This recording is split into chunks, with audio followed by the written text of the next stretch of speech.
friends, it's Terri Gaines, independent demonstrator with Stampin' Up. In today's video, I'm going to reveal the product behind door number 8 of Stampin' Up's 12 Days of Crafting Advent Calendar. The calendar comes with a stamp set. There's 24 stamps. There's images and sentiments for many different occasions. It's going to be very versatile to have that stamp set. The calendar opens up and there are 12 different boxes, or doors, I should say. I have already revealed the product behind door number 1 through 7, and today I'm going to open up the door number 8. Then I'm going to pause the video and then grab some supplies and create a project. So each day I've been creating a project with the product behind the door, and maybe I use other product that I've already revealed. I'm only using basic white cardstock and a few ink pad colors that have coordinated with the outside of the box and product on the inside.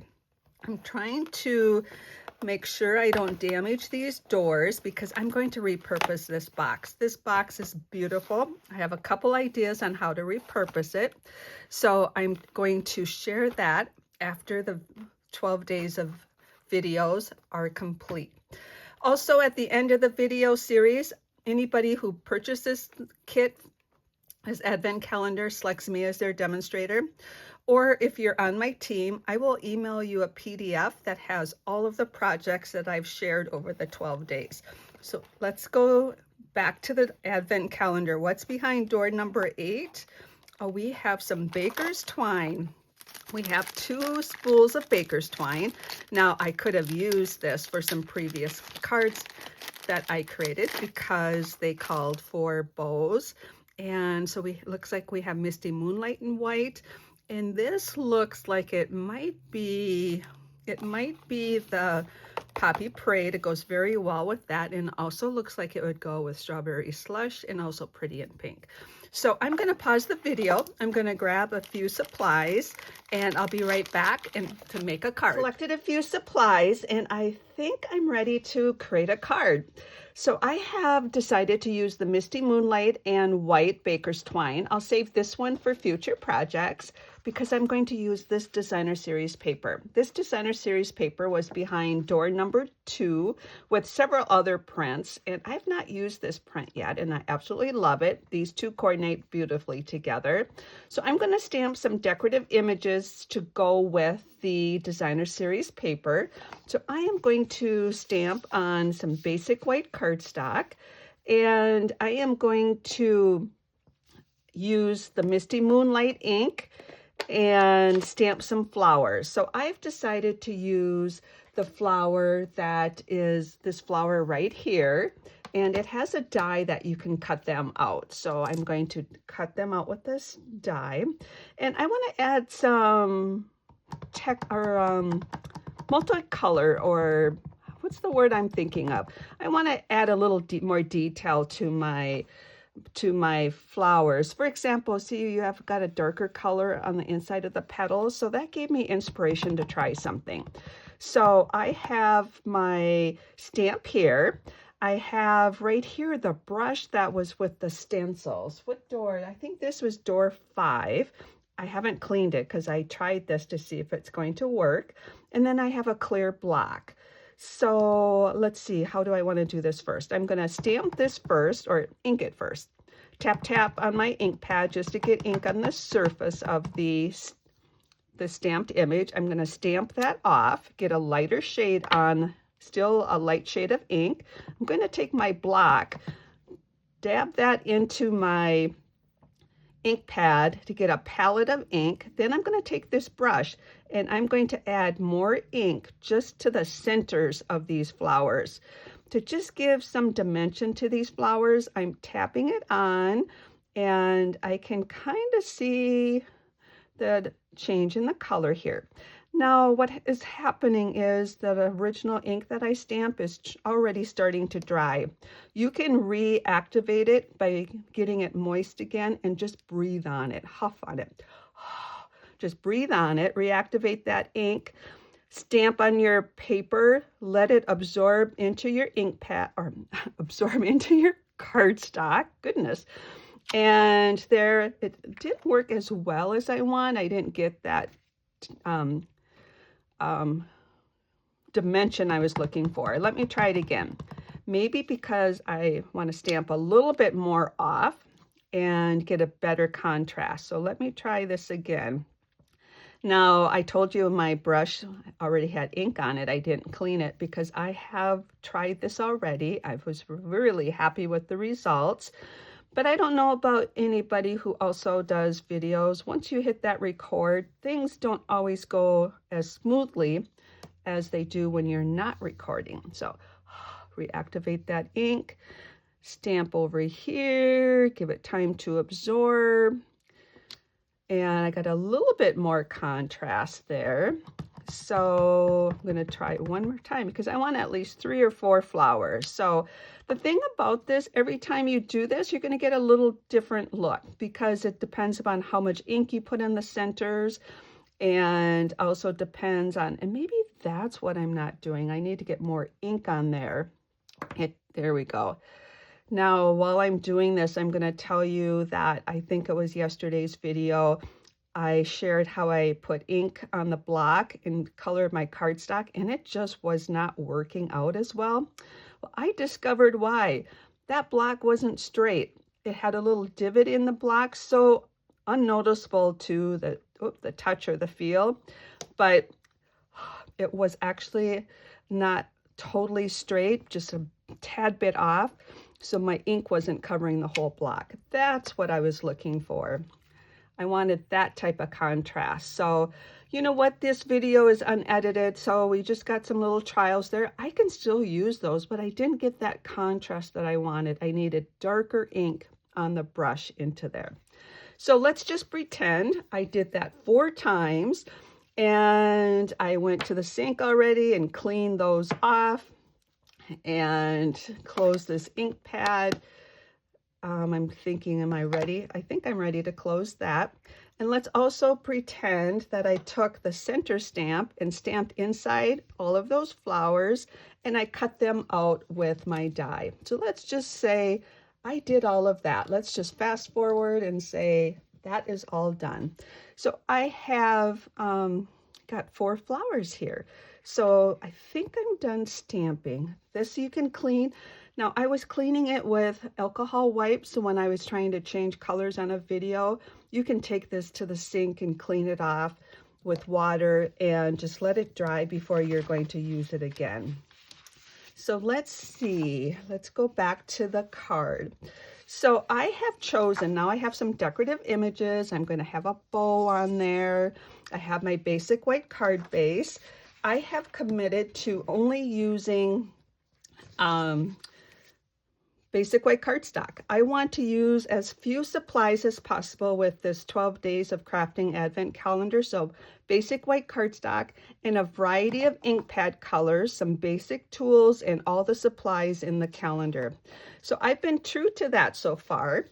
So I am also using card sketches for my inspiration. I have a book of card sketches. It has 131 card sketches. I created these card sketches over like a 3-year period for my team and shared them with customers on my blog. And my team name is Inking of You. So I've been using these in my series of videos, and I've been not putting a bow on any of the cards that had a bow because that is optional. But now that I have baker's twine, I can start adding bows. So I'm going to use Card Sketch 73. This booklet is free with a $75 order if you select me as your demonstrator, and I also mail it to my team members. So this is the card sketch that I'm going to use. It has a couple different layers. One of them is 2 1/4 by 5 1/2. Now, I'm going to use that for the designer series paper. The beauty of a card sketch is you can change those measurements. I'm going to change my measurement to 2. That way I can get 3 out of one 6x6 sheet. Otherwise, I can only get 2 with a little extra left. So I'm going to cut that at 2 instead of 2 1/4. In saying that, I'm going to cut an additional layer of basic white at 2 1/4 to have a slight border behind the designer series paper. Then there's a 4x1 strip. I'm going to have that in basic white. It has a few decorative elements. It shows 3 and or sentiments here and a bow. So that's what I'm going to use for this card.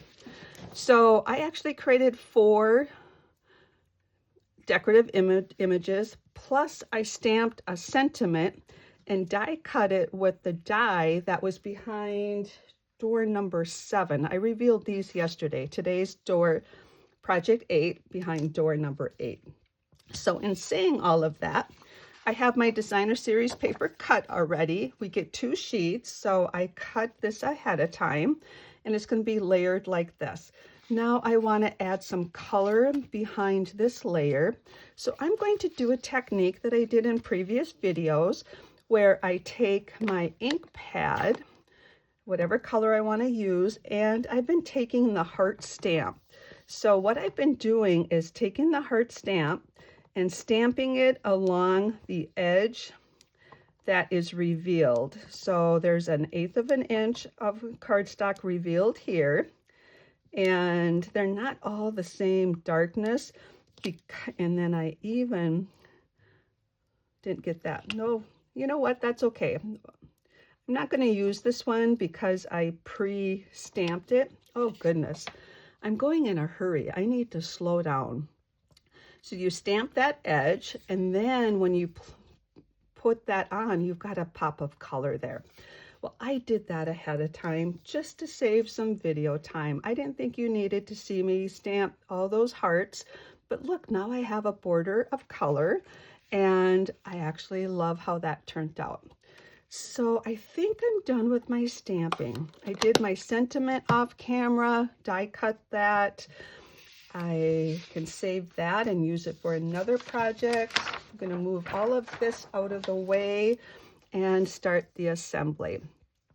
So the first thing I'm going to do is take my designer series paper, put my adhesive behind that, and layer that onto this stamped layer.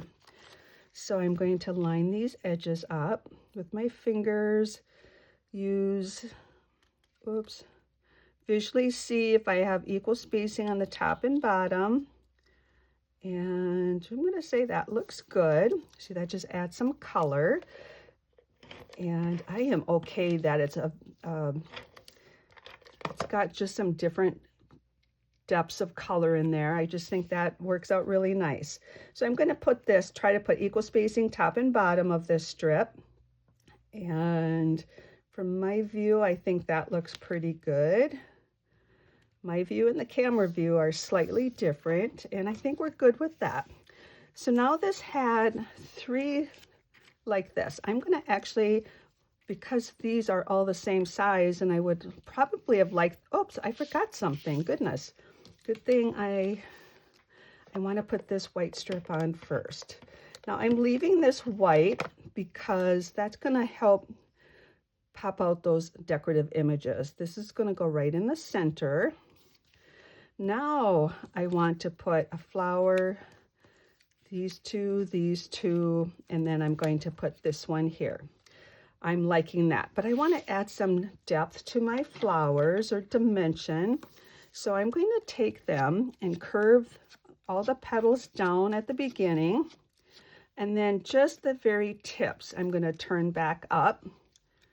I'm going to do that on all 3 of them. They're going to add a little bit of depth to those. Now we have a larger flower in the stamp set that has a coordinating die from door number 2. That would work great for the center flower, but I'm trying to keep my flowers the same as the designer series paper. There's other prints that you could use as well. Now in previous videos, I shared how I created my own designer series paper. Video 1 does have that. So that is a good reference if you want to create your own designer series paper. We only have so much paper in this advent calendar, but you have all the tools. As long as you have white cardstock and some colored ink pads, you can create your own. So now that I have that done, I'm going to grab some dimensionals and put one dimensional behind each one of these flowers. That'll add a little bit of dimension. I'm going to put the one up here first. And what do I want to be visible there? I'll just go with that. I'm going to take one and add it down here. It kind of cascades down a little bit. Then I have, the sketch only had one larger one. I'm going to use two of the same size and just offset them a little bit. I know a lot of people say we should design in odd numbers. I know I just felt adding another one would visually be too much because I'm going to put this behind it. I am really good with how that is. Now I have to decide, do I want that up with dimensionals? I think I am going to do that. It's going to add more thickness to the card, but I'm okay with that. So I'm going to just pop that up with dimensionals. Kind of covers up the centers, that's okay. And the bow was off to the side here. Now I could have done this different, but I'm good with what it is. I'm good with how this is. So I'm going to tie a bow. That card sketch had a pretty good size bow. I'm just going to have that one right like that and get some mini glue dots and put a mini glue dot behind there. Take my take your pick tool, try to push that mini glue dot all behind the knot so I don't have exposed adhesive. And I'm going to put that bow right here. So that is my card, adding the baker's twine and using some of the supplies that were revealed in previous doors. I'm going to bring that card sketch back in, and depending on what colors you use, it would turn out different, but I am really happy with that. So this is my card sketch for using, or my card inspiration for using the baker's twine. I am glad we have baker's twine now because that can be added to so many future cards. I hope you are enjoying my video series. If you have any questions, please reach out. Take care and happy creating. I'm back with a quick tip. Before I cleaned up all the stamps and put them away, I decided to stamp an envelope. So I stamped the flap of this envelope. And as I'm quickly stamping the centers of the flowers, I had ink on the side of the block. I accidentally tilted the block and got a yellow strip on my paper. I was almost done. So instead of starting all over, what I did was I took the clear block, put it right into my ink pad, and continued to put lines on my design to make it look like that. That's what I wanted it to be. So if that happens to you, don't start over. Just continue, and if it works, just continue to add those lines to your project, and everybody will think that you did that on purpose. So just a quick tip to share how you can continue to use your project if that happens to you. Take care and happy creating.